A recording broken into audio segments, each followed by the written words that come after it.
Hello friends. आज हम बात करेंगे फीडिंग ऑफ डेयरी कैटल के बारे में, क्योंकि डेयरी बिज़नेस एक बहुत ही प्रॉफिटेबल बिज़नेस है जो हमारी वादी में भी अब एक पीक पकड़ रहा है। तो डेयरी फार्मर्स को पता होना चाहिए कि अपने एनिमल्स को कैसे फीड करना है ताकि ये बिज़नेस जो है एक प्रॉफिटेबल बिज़नेस उनके लिए बन सके। तो चलिए बात कर लेते हैं अब nutrition of the dairy cows. तो डाइट फॉर्मुलेशन के लिए बहुत ज़रूरी है कि हमें प्रॉपर इंफॉर्मेशन हो about the different constituents of the diet, जिसमें कि water, protein in the form of amino acids, carbohydrates हो गया, फैट्स, मिनरल्स और विटामिन्स। तो इन तमाम की इंफॉर्मेशन होनी चाहिए इससे पहले कि हम एक बैलेंस्ड फीड फार्मूलेशन कर सकें। तो पहला कॉन्स्टिट्यूएंट है ड्रिंकिंग वाटर। ड्रिंकिंग वाटर जो है वो पीने का पानी साफ सोर्स से हो और एडुकेट हो, और एट एड लिमिटम जितना चाहे एनिमल जितना पीना चाहे उतनी मकदार में अवेलेबल हो। ये याद रखना चाहिए कि फीड जो है वो कॉन्स्टिट्यूट कर लेती है रफली 50 से 60% of production cost of milk, यानी मिल्क प्रोड्यूस करने में जितना हमारा खर्चा है उसमें 50 से 60% जो है वो हमारा फीड का खर्चा होता है। तो इसके अलावा इसलिए हमें ज़रूरी है कि जो फीडिंग मैनेजमेंट है वो बहुत इंपॉर्टेंट है ताकि ये बिज़नेस जो है वो प्रॉफिटेबल हो और इकोनॉमिकल हो। उसके लिए ज़रूरी है कि हमारे पास जितने भी न्यूट्रिएंट्स रिक्वायर्ड हैं वो हमें कैलकुलेट करने हैं और फॉर मेंटेनेंस मिल्क प्रोडक्शन। और इसमें हमें मद्देनज़र रखना है कि फ़ैट परसेंटेज मिल्क में कितनी है और जेस्टेशन स्टेज क्या है एनिमल का। अगर एनिमल प्रेग्नेंट है तो कौन से स्टेज में प्रेग्नेंट है। तो इन चीज़ों का ख्याल रखने हमें राशन जो है वो फॉर्मुलेट करना है। कंप्लीट राशन, तो एक टिपिकल राशन जो हमारी लैक्टेटिंग काउज के लिए यानी दूध देने वाली गायों के लिए ज़रूरी है उसमें होना चाहिए कि 60% फोरेज हो और 40% कंसनट्रेट हो। यानी फोरेज हमारा घास पोर्शन हो गया और जो कंसनट्रेट है वो कंसनट्रेट जो हम फीड और डिफरेंट इंग्रेडिएंट्स से इस्तेमाल करके राशन बनाते हैं तो उसमें वो आ जाता है। इसके अलावा 2% का राशन का जो हमें एज मिनरल मिक्सचर इस्तेमाल कर सकते हैं और उसमें 1% हम ऑफ द राशन जो हम बना लेंगे उसका हम सॉल्ट ऐड कर सकते हैं। तो ये चीज़ें हमें ध्यान में रखनी चाहिए राशन फार्मूलेशन के वक्त। चलिए अब जानते हैं फोरेज किसे कहते हैं। तो फोरेज ये प्लांट मटेरियल होता है जिसे हम प्लांट लीव्स हैं, स्टम्स हैं, ठीक है ना, पत्ते हो गए या उनके तने हो गए जो हम अपने एनिमल्स को ग्रेजिंग के लिए देते हैं, खाने के लिए देते हैं। तो हिस्टोरिकली जो है वो टर्म फोरेज जो थी वो हम इस्तेमाल करते थे जो एनिमल वो घास जो डायरेक्टली खुद खाए, जिसको हम पास्चर या क्रॉप रेजिड्यूज का नाम देते थे, या मैच्योर सीरियल यानी अभी जो फसलें तैयार न हों उनको काट के जो हम एनिमल्स को ऑफर करते थे। लेकिन अब ये टर्म थोड़ी ब्रॉडन हो गई है और इसमें हम ऐसे फोडर्स का इस्तेमाल जैसे जो हम हे या सूखा हुआ घास बनाते हैं, या आम टर्म्स में हमारे पास एक और किस्म का फोडर जो है वो अवेलेबल है, वो है साइलेज, जो जिसका चलन बहुत आज आम हो रहा है। तो साइलेज भी इसी ज़ुमरे में आते हैं। चलिए अब बात कर लेते हैं टाइप्स ऑफ फोरेज की। सबसे पहले कैटेगरी आती है लिग्यूमिनस क्रॉप्स की, जिनको हम ट्राइफोलियम या क्लोवर्स भी कहते हैं। तो इन प्लांट्स की खासियत ये होती है कि ये ज़मीन के लिए भी बेनिफिशियल होते हैं और ये नाइट्रोजन फिक्स करते हैं। Let at the same time as a fodder इनका ये फ़ायदा होता है कि ये हाई इन प्रोटीन कंटेंट होते हैं, जिसकी वजह से ये बहुत ही अच्छा न्यूट्रिटिव वैल्यू बियर करते हैं और एनिमल्स के लिए बहुत ही मुफीद होते हैं, खासकर जो वो उन गायों के लिए जो दूध देती हैं, क्योंकि इसमें प्रोटीन कंटेंट जो है वो ज़्यादा होता है। लेकिन एट द सेम टाइम ये भी याद रखना चाहिए कि एक्सेस फीडिंग से कभी कभी एनिमल्स में है ब्लोट भी हो सकती है, तो उस चीज़ का हमें ख्याल रखना चाहिए कि इनकी इंक्लूजन लेवल के मुताबिक ही इनको देना चाहिए। सीरियल क्रॉप्स अब वो यानी इनमें कार्बोहाइड्रेट्स की मकदार जो है वो ज़्यादा होती है बनस्बत प्रोटीन, और इसमें हम वीट, राइस, ओट, बारले, मेज़ जैसी, या जैसे मक्का हमें हमारे पास रेडली अवेलेबल होता है, और राइस और ओट्स, ये तीन चीज़ें हम अपनी वैली में भी देखते हैं। तो लेकिन जब हम इनके बीज निकाल लेते हैं तो ये हमें स्ट्राज यानी घास देते हैं, और उनका न्यूट्रिटिव वैल्यू ग्रीन के मुकाबले में थोड़ा अलग होता है, जो हम आगे जाके आपको बताएंगे। तो फोरेज के बाद अब हम बात करते हैं कंसंट्रेट राशन की। तो कंसंट्रेट राशन वो राशन होता है जो हम अपने एनिमल्स को देते हैं ताकि हमारा न्यूट्रिशन जो है इनका बैलेंस हो सके और एक्स्ट्रा प्रोडक्शन के लिए उनको रिक्वायर्ड न्यूट्रिएंट्स जो है वो मिल सकें। तो चलिए जानते हैं अब ये कंसंट्रेट राशन बनाने के लिए हमें कौन से इंग्रेडिएंट्स की ज़रूरत है या उन इंग्रेडिएंट्स को की कौन कौन सी किस्में हैं। तो इसमें सबसे पहले आता है एनर्जी टाइप कंसंट्रेट्स यानी इंग्रेडिएंट्स जिसमें मेज़ यानी मक्का, बाजरा, sorghum, rice, oats, barley, wheat और ये तमाम चीज़ें जो हैं हमारे पास अवेलेबल होती हैं। तो इनकी ये खासियत है कि इनमें क्रूड प्रोटीन कम होता है, 6 से 16% के बीच में होता है, लेकिन इनकी एनर्जी लेवल जो है वो बहुत हाई होती है। दूसरे किस्म के इंग्रेडिएंट्स जो कंसंट्रेट राशन बनाने में हमें इस्तेमाल होते हैं उन्हें हम प्रोटीन टाइप कंसंट्रेट्स कहते हैं, जिसमें ऑयल सीड्स यानी जो हमारे पास जिनसे हम तेल निकालते हैं उनमें से जब ऑयल सीड्स में से हम तेल निकाल लेते हैं तो वहाँ पे हमारे पास जो रेजिड्यू बचता है उनको हम केक्स या अगर फर्दर प्रोसेसिंग करके हम उनसे मील्स निकाल सकते हैं। तो इसमें जैसे ग्राउंडनट केक हो गया, सनफ्लावर ऑयल केक हो गया, मस्टर्ड ऑयल केक जो हमारे पास अवेलेबल है, यहाँ वैली में भी हमारे पास बहुत मस्टर्ड की खेती होती है, वहाँ से हमें मस्टर्ड ऑयल केक मिलता है तेल निकालने के बाद। इसी तरह सोयाबीन मील और कॉटन सीड मील या कॉटन सीड केक भी हम इस्तेमाल कर सकते हैं। इनका प्रोटीन लेवल बहुत हाई होता है जो 40 से 45% के बीच में होता है और एनर्जी जो है वो कदरे कम होती है।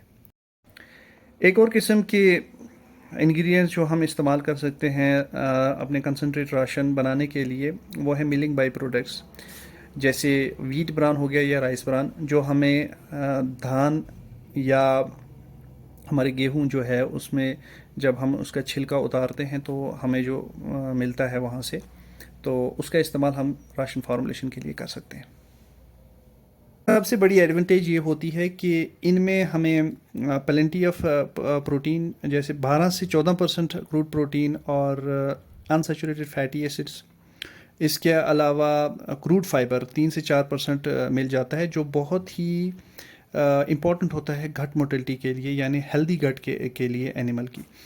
और इसके अलावा बी कॉम्प्लेक्स विटामिन्स भी इसमें मिल जाते हैं और बहुत ही अच्छी सोर्स ऑफ एनर्जी होता है। तो ओवरऑल ये हमारे पास एक ऐसे प्रोडक्ट्स हैं जो हमें बाई प्रोडक्ट्स की शक्ल में मिलते हैं और बहुत ही मुफीद हैं एनिमल राशन फार्मूलेशन के लिए। चलिए अब बात कर लेते हैं एक ऐसे इंग्रेडिएंट की जो फीड पैलेटेबिलिटी यानी एनिमल बड़े शौक से खाता है। जब हम ये इंग्रेडिएंट अपनी फीड में ऐड करेंगे उसे मोलासिस कहते हैं। मोलासिस बाई प्रोडक्ट होता है जूस एक्सट्रैक्शन का फ्रॉम सिलेक्टेड प्लांट जब हम कर लेते हैं, जैसे शुगर केन हो गया या बीट रूट हो गया। तो एक्चुअली ये कंसनट्रेटेड वाटर सॉल्यूशन होता है शुगर, हेमीसेलुलोस और मिनरल्स का।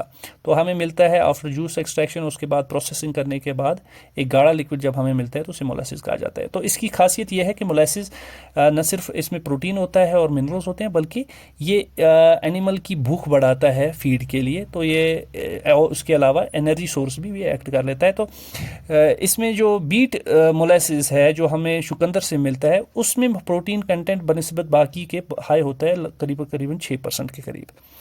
तो ये बहुत ही इंपॉर्टेंट प्रोडक्ट है जो हमारी फीड की पैलेटेबिलिटी को इंक्रीज़ कर लेता है।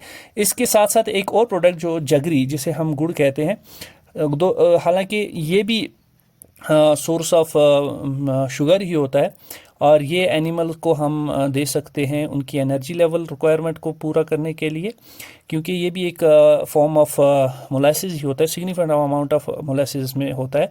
तो इस तरीके से भी हम फीड में ऐड करके उसकी पैलेटेबिलिटी को, उसकी एक्सेप्टेबिलिटी टुवर्ड्स एनिमल बढ़ा सकते हैं। अब सवाल पैदा होता है कि हमें कंसंट्रेट राशन की ज़रूरत क्यों है, क्योंकि जो फोरेजेस हैं यानी जो हम घास इस्तेमाल करते हैं एनिमल्स के लिए उनमें तमाम तरह की न्यूट्रिएंट्स, विटामिन्स और मिनरल्स नहीं होते हैं जो एक दूध देने वाली गाय के लिए ज़रूरत होते हैं। तो उस हाई डिमांड को मैच करने के लिए हमें एक बैलेंस्ड कंसंट्रेट राशन की ज़रूरत पड़ती है। चलिए अब फॉर्मुलेशन ऑफ राशन करने से पहले हम कुछ टर्म्स को समझते हैं। जैसे बॉडी वेट हो गया वज़न एनिमल का, उसी के मुताबिक हमें राशन अपना जो है वो फॉर्मुलेट करना है। तो उसमें दूसरी टर्म जो आती है ड्राई मैटर आती है। ड्राई मैटर हम सिंपल टर्म्स में अगर ले रहे हैं कि हमें सूखा हुआ घास कितना चाहिए। अगर एक हमारे पास फोरेज है उसको हम सुखा लेंगे तो सूखने के बाद उसका वज़न कितना रहेगा। अगर हमने 100 ग्राम ले लिया, सूखने के बाद कितना उसका वज़न रहेगा, तो वो ड्राई मैटर आता है। तो इसी तरह से कितना ड्राई मैटर हमें चाहिए एक एनिमल को फीड करने के लिए, वो बॉडी वेट के हिसाब से इस टेबल में दिया हुआ है। इसी तरह दूसरी टर्म है डीसीपी। डीसीपी मतलब होता है digestible crude protein. Digestible crude protein वो प्रोटीन होता है जो हम एनिमल को देते हैं और वो डाइजेशन के बाद बॉडी के अंदर यूटिलाइज होता है। तीसरी टर्म है TDN, total digestible nutrients. Total digestible nutrients में कार्बोहाइड्रेट्स, प्रोटीन्स, फैट्स और अदर ये चीज़ें आ जाती हैं। तो यानी टोटल न्यूट्रिएंट्स, अगर हमारे पास 100 ग्राम्स हम ग़िज़ा दे रहे हैं तो उसमें कितने ग्राम टोटल न्यूट्रिएंट्स जो इसकी बॉडी में जाएंगे उसको हम टोटल डाइजेस्टेबल न्यूट्रिएंट्स कहेंगे। इसी तरह इसके अलावा मिनरल्स, जिसमें कैल्शियम, फास्फोरस और अदर मिनरल्स की बात हम कर लें तो वो भी एनिमल की डाइट में बहुत ही इंपॉर्टेंट होते हैं। और इसके अलावा विटामिन, जिसमें B complex vitamin, vitamin A जो हैं वो नुमायाँ हैं। तो इन टर्म्स को समझने के बाद हमें याद रखना चाहिए कि हर एनिमल को हमारा फीडिंग करनी है वो as per their body weight के हिसाब से करना है। तो उसी हिसाब से हमें उन्हें घास भी देना है, उसी हिसाब से प्रोटीन भी देना है, उसी हिसाब से हमें उन्हें न्यूट्रिएंट्स और कैल्शियम भी देना है। तो अगर हम 4% बात कर लें, 4% मिल्क जो जिस दूध में होगा, जो नॉर्मली हमारी जर्सी गायों में होता है, तो उसके लिए हमें जो डीसीपी है केजीज़ के अगर हिसाब से अगर हम चले जाएं तो वो हमारे पास डीसीपी जो रिक्वायरमेंट डीसीपी की है वो है 45 ग्राम की। तो इसी हिसाब से हमारी TDN जो है वो 315 ग्राम की है। तो कैल्शियम 2.7 ग्राम की और 2 ग्राम की। ये तो हो गया 4% पे। इसी तरह 5% पे डिफरेंट है, 6% पे और 7% पे। तो ये थोड़ा सा आइडिया हम इस बात पे इसका आइडिया ले लेते हैं ताकि जब हम एक्चुअल राशन फार्मूलेशन कर लें तो उस टाइम हमें इन चीज़ों का जो है वो पूरी नॉलेज हो। लेकिन आप कोई इन चीज़ों पे ज़्यादा स्ट्रेस करने की ज़रूरत नहीं है। हम एक थंब रूल बता देंगे जिसकी बेसिस पे आप अपने राशन को कैलकुलेट कर सकते हैं। तो वो थंब रूल आगे जाके हम आपको बताएंगे। तो चलिए अब बात कर लेते हैं राशन कैसे हम बना सकते हैं। तो राशन बनाने से पहले हमें पता होना चाहिए कि हम कौन सी घास अपने एनिमल को खिला रहे हैं। इसी तरह हमारे पास कौन कौन से कंपोनेंट्स अवेलेबल हैं जिससे हम कंसंट्रेट राशन बनाने जा रहे हैं। तो उनकी न्यूट्रिटिव वैल्यू, जैसे उसमें कितना डाइजेस्टेबल प्रोटीन है, कितना उसमें टोटल डाइजेस्टेबल न्यूट्रिएंट्स हैं, कैल्शियम और फास्फोरस की इंफॉर्मेशन हमारे पास रेडिली अवेलेबल चार्ट्स हैं जिनमें ये सारी इंफॉर्मेशन अवेलेबल होती है। तो उनको मद्देनज़र रखते हुए हम अपना राशन जो है वो कंप्यूट करते हैं, बनाते हैं। तो इसलिए राशन जो हम बनाते हैं उसमें हम अपना डाइजेस्टेबल प्रोटीन जो है वो 15% रखते हैं। यानी अगर हम 100 ग्राम अगर हम अपना राशन दे रहे हैं, कंसनट्रेट राशन दे रहे हैं, तो उसमें 15% जो है, 15 ग्राम जो है वो प्रोटीन, ऐसा प्रोटीन हो जाए जो डाइजेस्ट हो जाए, एनिमल को मिले। और इसी तरह जो उसका TDN टोटल डाइजेस्टेबल न्यूट्रिएंट्स जो है वो 100 ग्राम में से कम 70 से 75 ग्राम के बीच में हो। तो ये हमारे पास एक मेथड आता है जिसको हम पियर्सन स्क्वायर मेथड कहते हैं।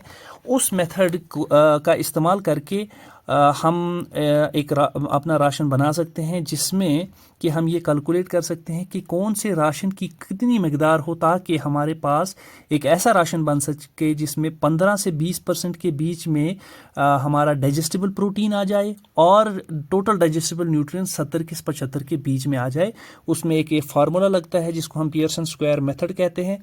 वो पियर्सन स्क्वायर मेथड हम अप्लाई कर सकते हैं जब हमारे पास नॉलेज होगी कि इसमें कौन से न्यूट्रिएंट कितनी मकदार में है।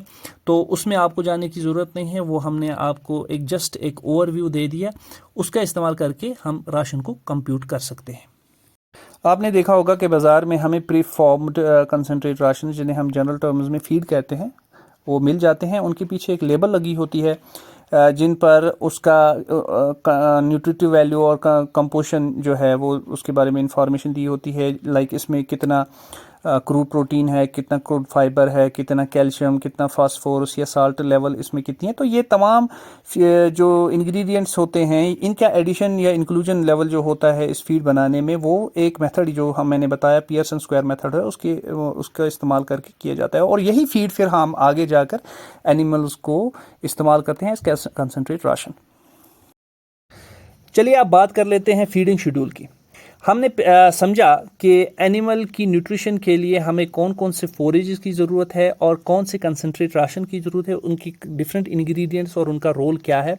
उनको समझने के बाद हमारे पास अगर एक कंसनट्रेट राशन बना हुआ है, चाहे वो हमने पियर्सन स्क्वायर मेथड लगा के अपने खुद इंग्रेडिएंट्स मिला के बनाया हो, या हमने प्री फॉर्मड कंसनट्रेट राशन जो है वो बाज़ार से ख़रीदा हो, तो अब उसको हमने प्रैक्टिकली एनिमल पे कैसे अप्लाई करना है, उसको कैसे फीड करना है। तो याद रखना चाहिए कि जब भी एनिमल डाइट है, उसमें हमने पहले भी बता दिए कि 60% ऑफ द डाइट जो होगा वो कॉन्स्टिट्यूट करेगा फोरेज। यानी अगर हम टोटल फीड हमारे एनिमल को अपने 100 ग्राम दे रहे हैं, तो उसमें से 60 ग्राम जो है वो in the form of forage यानी घास की शक्ल में होना चाहिए, और 40% जो है वो कंसनट्रेट मिक्सचर यानी फीड की शक्ल में होना चाहिए।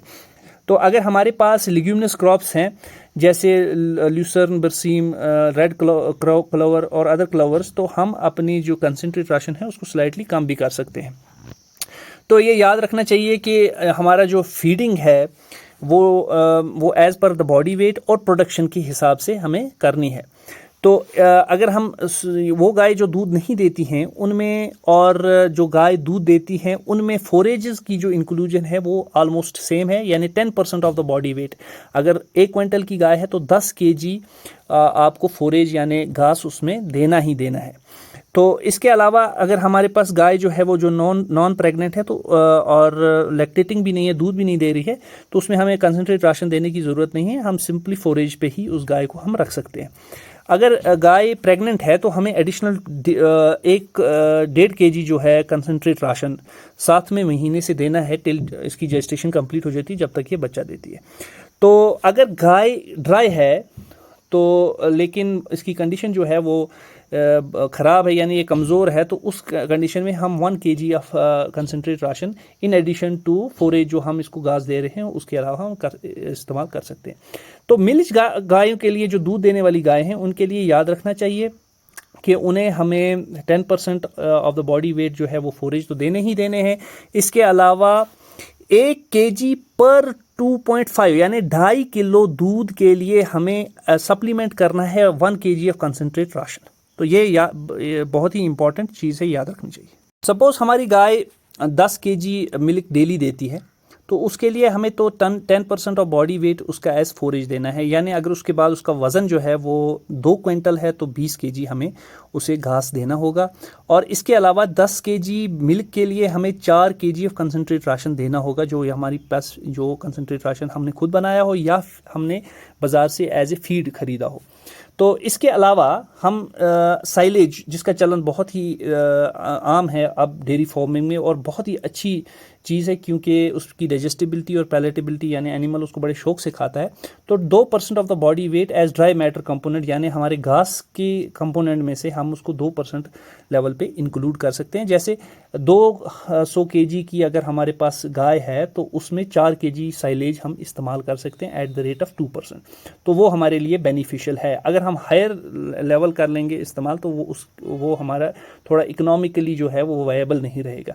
तो इसलिए ये याद रखना चाहिए कि 1 kg of concentrate ration for 2.5 kg of milk जिसमें 4% फैट हो, तो उसके लिए हमें ये ज़रूरत है, ये एक थंब रूल है। इसके अलावा अगर हम बफेलो में वो इस्तेमाल करने तो ये याद रखना चाहिए बफेलो में हम 1 kg of concentrate ration for every 2 kg of 2 kg of milk देना है, क्योंकि बफेलो मिल्क में फ़ैट परसेंटेज जो है वो ज़्यादा होती है। तो इन बातों का ख्याल हमें रखना चाहिए ताकि हमारा जो डेयरी फार्मिंग है वो प्रॉफिटेबल भी हो और eight the same time animal जो हैं वो हेल्दी भी रहें। चलिए आखिर पर हम आपको एक ऐसे कंसनट्रेट मिक्सचर के बारे में बताएंगे जो आप अपने घर पर भी बना सकते हैं। ये कंसनट्रेट मिक्सचर हमने पियर्सन स्क्वायर मेथड के इस्तेमाल से बनाया है, लेकिन आप इस रेशो को मद्देनज़र रख के अपने घर पे बना सकते हैं। इसके लिए आपको चाहिए मेज़ मक्का, लेकिन वो क्रशड हो, लेकिन ये भी याद रखना कि वो पाउडर फॉर्म में ना हो, वो स्लाइटली क्रश्ड हो। वीट ब्रान जिसे हम कशू कहते हैं, और जीएनसी यानी जिसको कश्मीरी में खिशपल कहा जाता है, वो उसका इस्तेमाल, लेकिन ग्राउंड नट केक हो। इसके अलावा आपको मस्टर्ड ऑयल केक भी मिल जाता है, तो हमारे ग्राउंड नट केक का इस्तेमाल करना है। तो उसके लिए आपने 52 kg आपने मेज़ इस्तेमाल करना है, 26 kg आपने वीट ब्रान, और 22 ग्राम्स kgs आपने जीएनसी का इस्तेमाल करके 1 क्विंटल का राशन बना लेना है। इसमें आपने 2 kgs ऑफ मिनरल मिक्सचर जो आपको बाज़ार से मिल जाएगा, और 1 kg आपने कॉमन सॉल्ट ऐड करना है। तो ये जो आपका राशन मिलेगा, बनेगा 1 क्विंटल का राशन, वही राशन आपने आगे जाके at the rate of 1 kg पर 2.5 किलो ऑफ मिल्क जो है वो इस्तेमाल करना है। तो ये चीज़ें जो है ये याद रखनी है, तो तभी हमारे पास जो है ये हमारा जो डेयरी का बिज़नेस है ये प्रॉफिटेबल बिज़नेस रहेगा। जब हमारी फीडिंग प्रॉपर होगी तभी ये जो हमारे रिटर्न्स हैं वो प्रॉफिटेबल होंगे।